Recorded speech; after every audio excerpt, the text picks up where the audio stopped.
Welcome, everyone, to episode 7 of the Intune Show hosted by the Interfaith Temple. And I'm Reverend Dr. Samora, and it's a pleasure to be here. Today's guest is Reverend Dr. Victor Fuhrman, who's an interfaith minister, healer, and spiritual counselor. He is the host of and producer of two popular podcasts on OmTimes Radio, Destination Unlimited and Vox Novus. He had a day job for more than 44 years in the compressed gas and welding equipment industry in sales management, marketing, and welding engineering.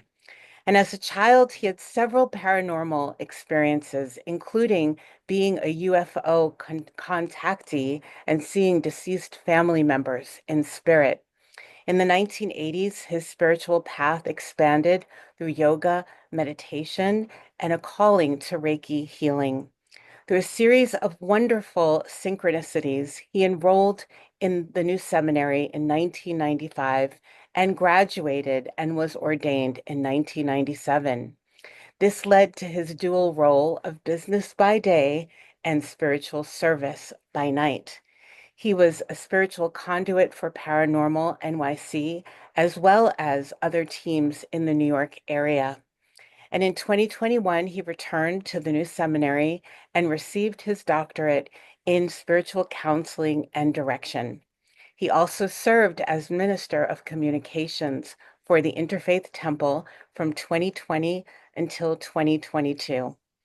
Reverend Dr. Victor is the author of Circle and Rings, a collection of poetry from the soul, published in September of 2024. He is co-author of Pet Prayers and Blessings, a book to help pet owners bless their pets and also get through pet loss. And he is a contributing writer and researcher to Your Interfaith Wedding, the Goddess Pages, Wedding Goddess, and was a key researcher for the book Metaphysician on Call for Better Health. Reverend Dr. Victor is creator of Enervision, a curriculum designed to teach psychic self-empowerment and healing, with the emphasis on these things being very natural rather than supernatural. And in support of the work of healers across the country, he testified and shared his expertise before the White House Commission on Complementary and Alternative Medicine in 2001. Dr. Victor played an important role in helping his spiritual community find healing in the new world of post 9/11 life in New York City. And during that time, he offered meditation groups and spiritual survival counseling, and he helped with disaster relief work as a Red Cross volunteer chaplain, serving families and first responders affected by the World Trade Center attacks. A former armed forces broadcast journalist, also known as The Voice. He is a storyteller by nature and an inspiring public speaker. He brings unconditional love, compassion, and a great sense of humor to his ministry. He's also married to author Reverend Dr. Lori Sue Brockway, also a graduate of the new seminary, and they now reside in Queens, New York. So it is truly an honor to be here with you today, my brother Victor. Victor and I started when the temple, we met when the temple was renewed during times of lockdown during the global pandemic. And we were here in this platform on Zoom, with the spirit of bringing some joy and some hope to people all over the world. And I truly have to say that my introduction to this man has been nothing but beautiful and enriching. So I'm so happy that you agreed to be here today to speak with me and join with me. And my first question, as many of my viewers know, is one of my goals with this show is to bring some sense of hope during these challenging times, and also to just give people a sense of how we're all getting through. What are the tools that are helping us? So, would you like to share anything about that? My dear sister Samora, thank you so much for giving me the opportunity to join you today and share our common experience and the beauty of the world that was spun with us through the work of the new seminary and the Interfaith Temple, and all of the gifts that we learned and we brought into ourselves that we were then able to share with others. And I guess what I want to say to people today is the one thing that you have to avoid is fear. We live in an atmosphere that is very fearful. Many, many wonderful people who live wonderful spiritual lives are afraid because of the way the government has manifested and the things that are being said about controlling people, the things that are being done, unfortunately, to our immigrant brothers and sisters, and the general atmosphere of fear that's been created by this administration. And the one thing I'd like to share is that if you have love in your heart and compassion in your heart, then there's no place for fear. That love and compassion are the opposite of fear. And if we move forward with the knowledge that what we bring to this world is the message of compassion and kindness and love and peace, we really have nothing to worry about. Mm, beautifully said. And it's funny because I know you're quite the wordsmith. And as you were saying atmosphere, I heard atmos love. Right. Absolutely. To bring about, the energies of love, which you do so well. And what I would love to know more about, and I'm sure the audience would love to know, is because I know you're part of the early inception of the new seminary and had the privilege of meeting and working very closely with Rabbi Gelberman, who, for anyone who doesn't know, it was the founder of the new seminary. And this new seminary was conceived in 1979, but I believe started its first real class in 1981. So we're coming up on 45 years, and we just celebrated Rabbi's birthday. So I would love for you to share, your experience and what really brought you to the seminary. What had happened in my life, I had a very spiritual upbringing as a child, and then as my adulthood ensued, some of that had to be put on the side. In 1975, I was stationed in Korea, and just to give our listeners and our viewers an opportunity to understand where I was coming from. As a child, I had a lot of spiritual information come to me through sources such as my late grandfather and other family members and other situations that enlightened me to the fact that beyond death, there is something very special, that the essence of who we are, the soul, goes on. In 1975, I was stationed in Korea, and I had a message one morning when I woke up, and it said, "You need to reach out to your mother back in New York. She needs to hear from you."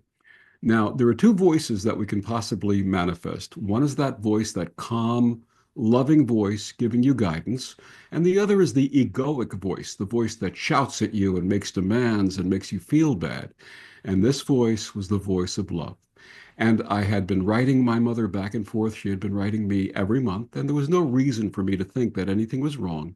But I learned to trust that voice. And I made a phone call. And for those of us old enough to remember, back in those days, there were extension telephones. So you could pick up the phone in one room and pick up an extension phone in another room. And I called, and my mother and my sister picked up the phone simultaneously. And I said, "Mom, is there anything wrong?" And my sister goes, "Oh my God, how did he find out?" And the word was that she was going to have major surgery the next day. And the message I got was the surgery would be a complete success. She'd have a complete and rapid recovery. Everything would be just fine. She needed to hear those words from me. And consequently, everything worked out exactly the way the voice, the spiritual guide, mentioned me, gave me the words to share with her. And when you think about the fact that she was 6,000 miles away, it's pretty amazing that that spiritual guide is as close as our hearts, as close as our souls, as close as our the love that we have for members of our family and our friends and those that we're connected with. So I'm very grateful that I had that experience. I had other experiences when I was overseas, and you would think that that would have been my aha moment that I would have awakened and said, "Yes, this is my path," but I wasn't ready. In my mid to late 30s, I was having some problems with my back, and a friend of mine said, "Did you ever try yoga?" And I said, "No, but I would do that." And I found an advertisement in the local adult education newspaper for the local high school in Brooklyn, near where I was living. And it said, "Study yoga with Judy Hamsa." And there was something about the name Hamsa that just appealed to me, something about it that was strange, but it was also appealing. And so I went and I enrolled in the class, and Judy became my teacher, my yoga teacher. And she said, I love your voice. Would you start facilitating meditation? And I started facilitating meditation. And we started taking a series of trips to the Zen monastery up in Livingston Manor, New York. And this is a group of yoga students and meditators, and we'd go on these wonderful weekend excursions. And on one of those trips, somebody mentioned the word Reiki.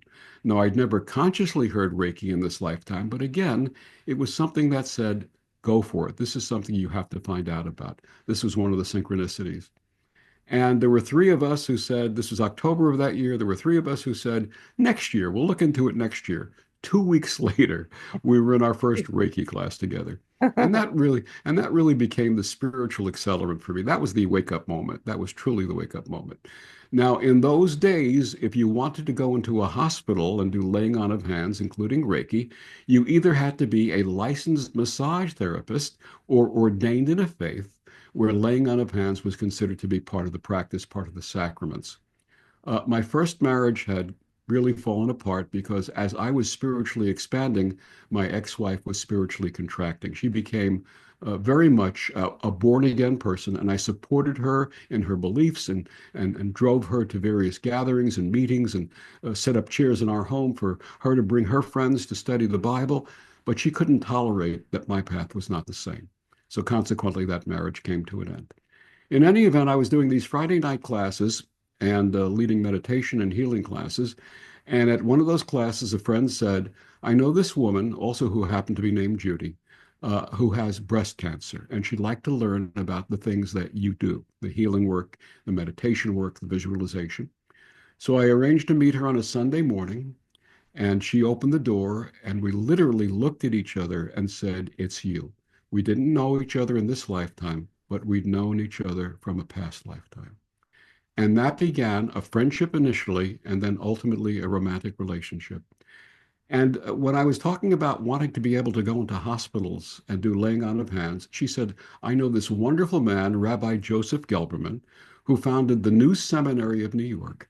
Take classes with him, become an ordained interfaith minister, and you'll find the answers that you're looking for. So we made an appointment to go visit him together. And when we met him that day, first he said, You're Fuhrman? He says, I've been waiting for you. But I found out that he said that to everybody who would come to the school. So, but he was, in a way, he was, because he knew that those of us with that spiritual calling would arrive eventually. And he insisted that I enroll. And he said to Judy, he said, You're in the school for free, no tuition, because I want you to be together with Victor in this class. And that's exactly what happened. What a great gift he had given us.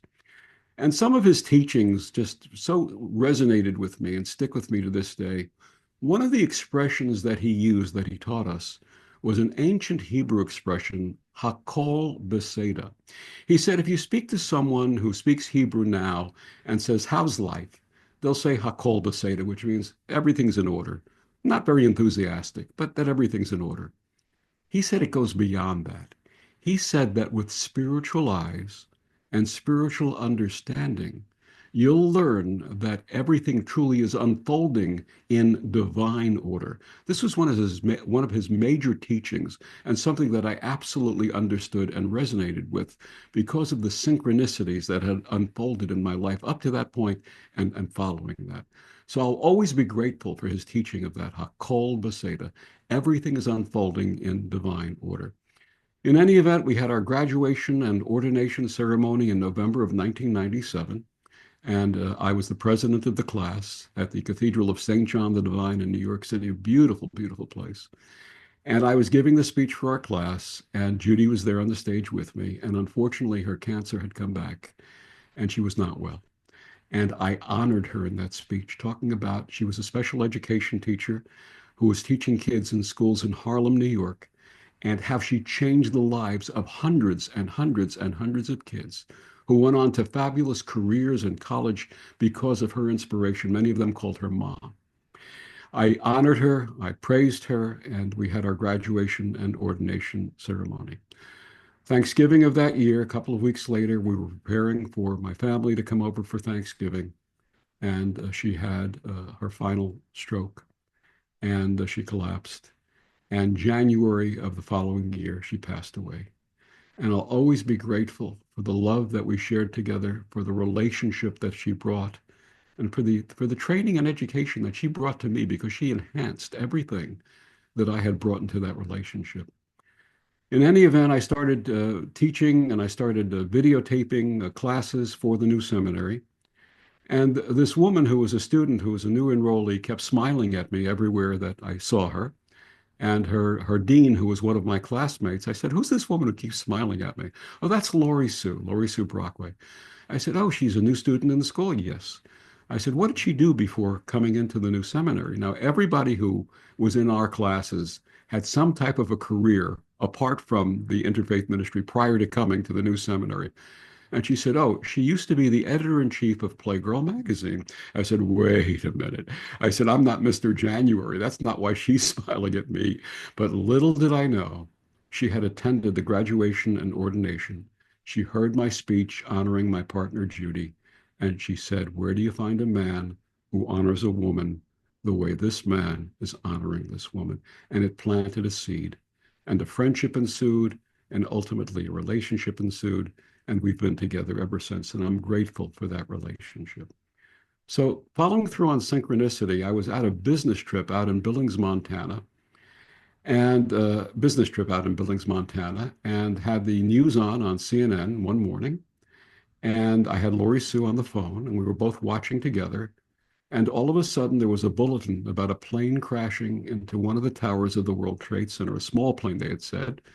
And we were watching, and then the second plane hit, and we knew this was not just an accident. And so that following day, she went to the Red Cross and found out about chaplaincy, the volunteering for chaplaincy. I returned that Saturday, and we went and volunteered together as chaplains. And we had the chaplaincy training. And for the next several weeks, we would do our day jobs by day. She was a writer and worked on websites and an author. And I was in that business that Samora had mentioned in my introduction. And by night, we would go down to the Family Assistance Center that the city had built in a pier on the west side of Manhattan. And we would listen and sit with people who were waiting word of their loved ones, who knew probably that many of them knew that their loved ones had perished in that horrible disaster and that horrible attack. And we gave them counseling and we gave them the gift of listening, which was the most important thing, to sit there, to pray with them and to listen to them and give them an opportunity to process their grief. And so, again, here was an opportunity. That was not the reason why either of us had come to the seminary, but we had the opportunity to serve others in that process. And that's been the pattern throughout. In the years that have followed, Lori Sue, a wedding officiant, and wonderful things of that nature. My calling had been more about doing funerals, officiating funerals, and helping people process their grief. I also worked as a counselor for paranormal teams in the New York City area. And if we actually found a disembodied spirit, which was very rare, I would ask the spirit as if I were talking to a human being sitting in front of me, "Are you comfortable here? Do you want to move on?" And if I heard the message, "I want to move on," I would talk them through and help them move on to the other side and bring them peace. So these are some of the things that were just a blessing in so many ways that I had the opportunity to share and bring to others. And then with the advent of COVID in 2020, the company that I was working for decided that I was 67 at the time, and they said, "We think that this disease is going to affect people of your age and older. Why don't you take an early retirement?" And I wasn't ready to retire, but they were very lovely about it. And I took the retirement. The very same day I retired, I got a call from Dr. J asking me to join the school that weekend and asked me if I wanted to go on and proceed with my doctorate, which I did. And then when the Interfaith Temple came along, I was asked, "Would you like to be the minister of communication and join us for Sunday services?" And I said, "Absolutely." And that's how I got involved, and that's how I met Samora. And we continued working together for a couple of years. And Yes. then Yeah, It's absolutely. just So, amazing. And yeah. it's interesting too, because even when I ended up doing my doctorate the same time as you, Mhm. um, and I had just come from India, which, that was also not planned. A friend had called me, someone I never spent any time with, but said, "Oh, do you want to come with me to India? I'm going to a festival, and you're the first person that came to mind." But without going into that whole story, we come back. She lived in Rome or outside of Rome. I live in New York City. The two epicenters of the virus at the time. And we both made it out of India on the last plane home. Mm. And then my first class with the seminary, as in the doctorate program and the degree program, was on Zoom, which originally we were all planning to meet in person. So I believe that, like what Rabbi said, a kol b'seder, right? It's divine order. And the other lesson, I mean, Rabbi taught so many wonderful lessons, but two that stood out for me were the Hakol Baseda, as I had mentioned before. Mhm. And the other one, he used to say that when Moses received the Ten Commandments on Mount Sinai, there should have been an 11th commandment. Thou shalt have purpose. Now, what does that mean? Many of us have a purpose in life. We have family, we raise children, we have careers. But the purpose he was talking about was something higher, was a spiritual purpose. And that's exactly what the new seminary opened to us, this higher spiritual purpose and the service that we bring to those who are we're called to be of service to. One of the things that I used to share, I would do funerals, as I mentioned, I did a lot of funerals. And one of the things that I would share, especially through the process of grieving, is that we're never guaranteed tomorrow. Tomorrow is never promised. If you love someone, tell them today.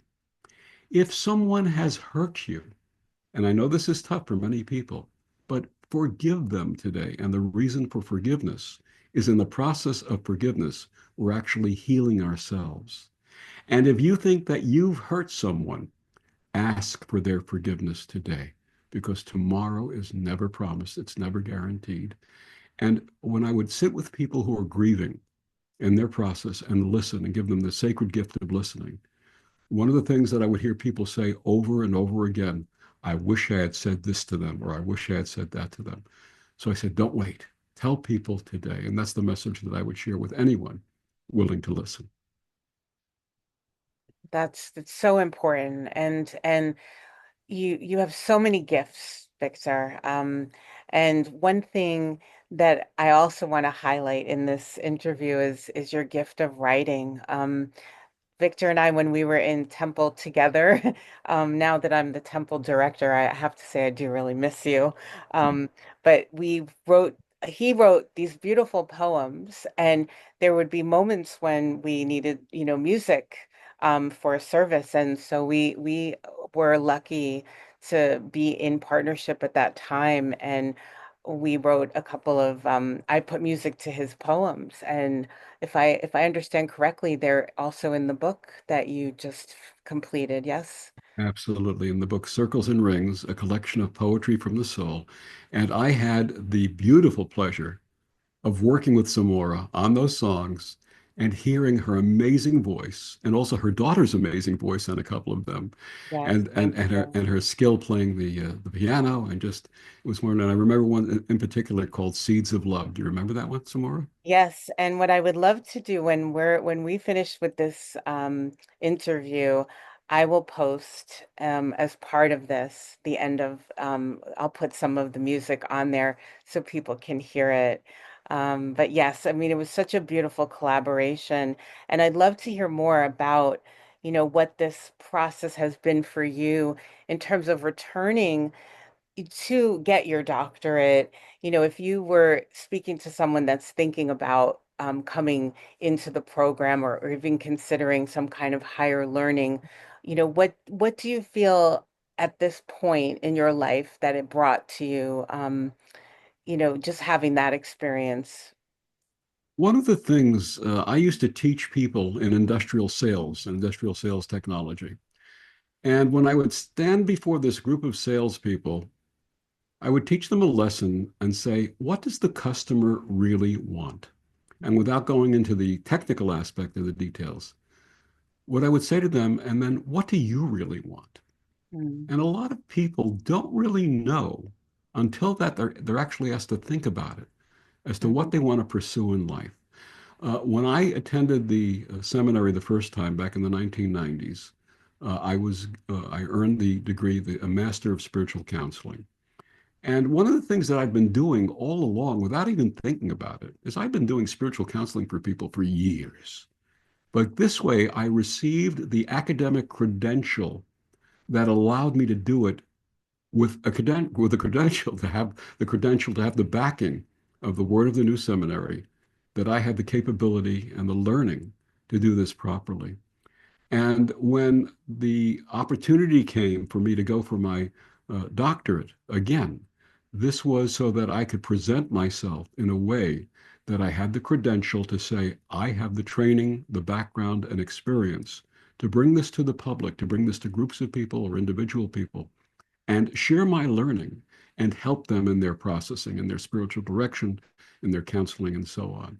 So the having a degree of any kind, whether it's a degree from a college, a bachelor's degree from a college, which says that you've earned and learned a certain amount of information to proceed with a career, a master's degree, which brings you to the next level of that learning and education, or a doctorate, um, gives you the credential, gives you the what they used to call the street cred to move forward and to bring those skills to those who are calling for them with their knowledge that you'll do it properly. You'll do it, in our case, with compassion, with love, and listening, what I call sacred listening. yes, absolutely. That's just beautiful. And it's so inspiring to know that it doesn't matter where we are, at what stage we are in life, that sometimes it's that voice that you spoke about, when you knew to come back for your mother. It's oftentimes that same voice that has been speaking to us all along. So as a young child, did you have a sense of what that was? Did you have any experiences with spirit that you could call, that you could recognize as a child? Absolutely. I was very close to my paternal grandfather, and he was in his 80s when I was a child, when I was very young. My father was 20 years older than my mother. And my grandfather appeared to me one day. I was 6.5 years old. I was sitting in my room looking at a book, and I looked up, and my grandfather was standing there. And I said, Grandpa, when did you come in? And he didn't say a word, just smiled, nodded, and disappeared. And I went into the living room, and my mother and father were there. Now, they were aware of the fact that he was in the hospital. I was not aware of that fact. They never shared that with me.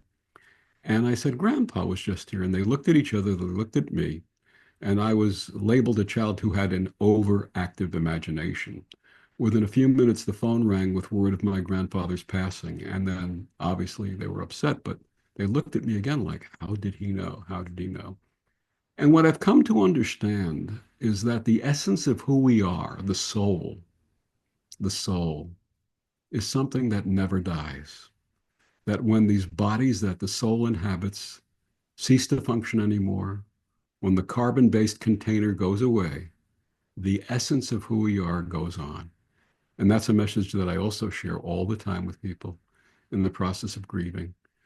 And what I think I'd like to share about that right now is that I have come to understand, I'm 72 years old now. I am not afraid of anything. I'm not afraid of my life coming to an end. I don't want it to come to an end, but I'm not afraid of my life coming to an end because I know there's no such thing as an end to the essence of who we are. And the poem Circles and Rings, which is the title poem of my collection of poetry, which I published last year, was based upon the fact that I was with my mother in the hospital in 2020, the last days of her life, holding her hand and also helping her relax and telling her that my father was waiting for her on the other side to visualize him. There was a song back in the day when they were married called Honey by Bobby Goldsboro. And the lyric said, and honey, I miss you, and I'm being good, and I'd long to be with you if only I could. And I said, Mama, he's singing that to you right now. See, Daddy, he's singing that to you right now. And this was a few minutes before she transitioned. And I started seeing this vision of circles and rings and circles and rings. And I started thinking to myself, what is this about? And all of my poetry has been inspired poetry. It's come to me in visions. And this poem, Circles and Rings, which I dedicate to my mother, went like this. The path of great beauty in so many things, from atoms to galaxies, circles and rings, natural wisdom that dwells there within, from naught to 360, that magical spin. We circle each other in gravity's dance, as Gaia circles Sol, the solar romance, as Luna circles us in life-giving motion, drawing the tides and inner emotion. And the age of the oak is found in its rings, as in woman and man and all living things. And when the rings stop and life comes to an end, we'll all circle back and dance once again. What a gift. What a beautiful gift you have. It's powerful. And when we're, like Rabbi said, when we're in our purpose, our true purpose, it comes out of us you know, like it's like we're drinking water, it's fluid. And when you're in that moment of connecting to your purpose, I see that with you. It's just there's a beauty that resonates and heals us all. So, thank you. I'm really happy that you have created this book, and I want, I will share how everyone can get it. And we'll also hopefully be able to, have you come at some time, at some point, maybe to do a reading or, something to share more of your work. So with that said, what I would love to do, if you would just share what's on your heart right now for this audience, anything that just comes through right now for you. When the rabbi used to say, Thou shalt have purpose as the 11th commandment, we think about our lives. What's the purpose in our life between the ages of childhood and, let's say, our early teens? What's the purpose in the next chapter of life? Early adulthood, into our 30s, raising families perhaps. What's the purpose in the next chapter? You've got a family going, perhaps a career has been established, but there's something missing, a calling. And that's exactly what I experienced in my late 30s and early 40s, this calling to reopen my life to service to others. So, in addition to doing the day job, I was also called to help and work with others. So, I invite everyone who's watching this right now, who's listening to it right now, to start looking inside and saying, what stage of my life am I in? And is there something that I've always wanted to do, that I've always had a calling for, that could be the next purpose? And I'm not saying get rid of the other purposes, but to add on something to add on to your life that will bring you, especially, into service and compassion and empathy for others. That's what this is about. That's why Samora did what she did.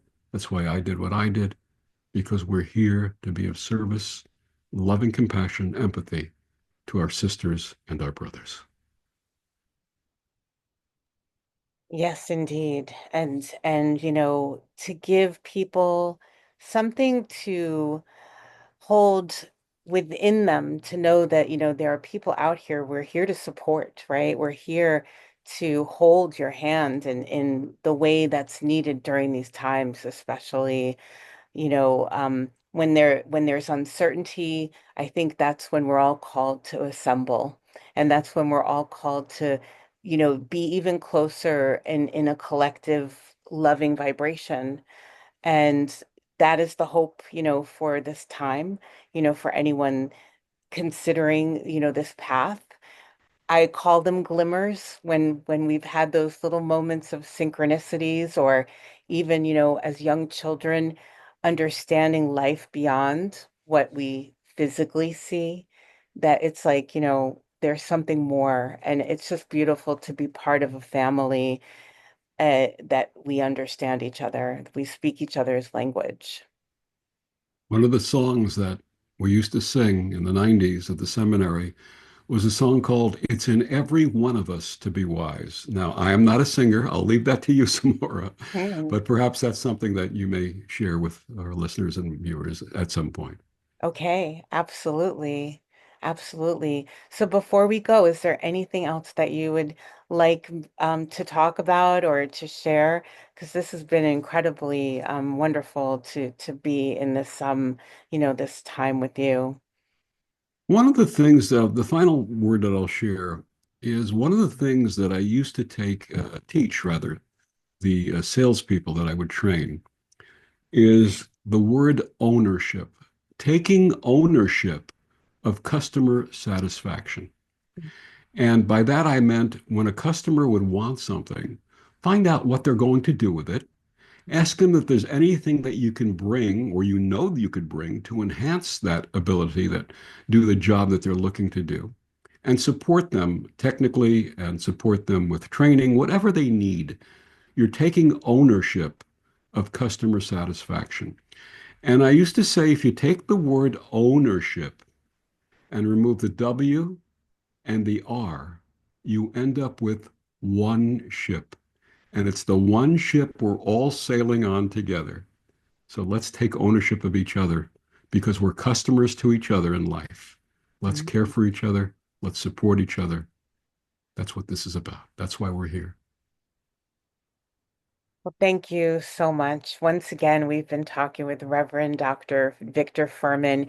And if you go on the Interfaith Temple website, he is still there because forever family and welcome anytime that you want to come and share your beauty and your gifts with us and the community.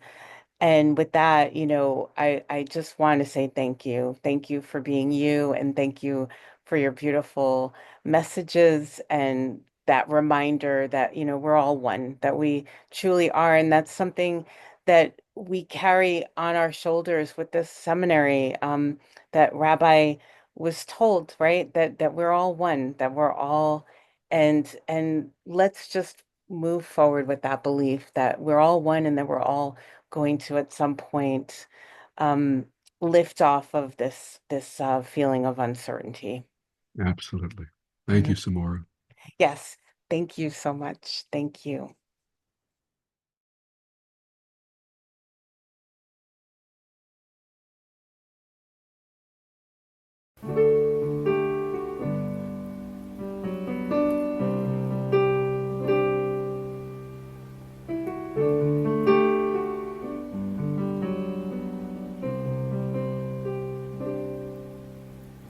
We plant seeds to grow trees with roots deep in the ground. We plant seeds to grow blooms, their beauty abounds. We plant seeds to grow grapes with which we make bread.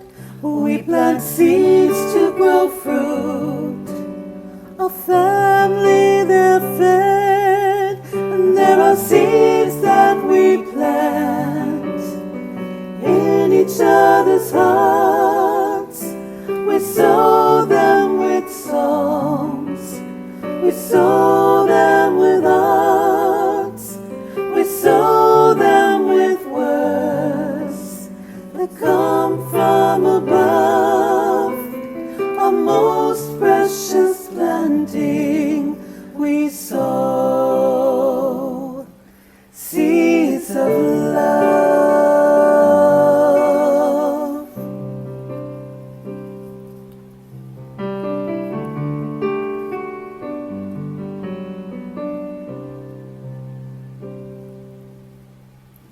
We plant seeds to build homes with comfort and care. We plant children share. We plant seeds of renewal with kindness in mind. We plant seeds of compassion, great healing to find. There are seeds that we plant in each other's hearts. We sow them with songs, we sow them with arts, we sow them with words that come from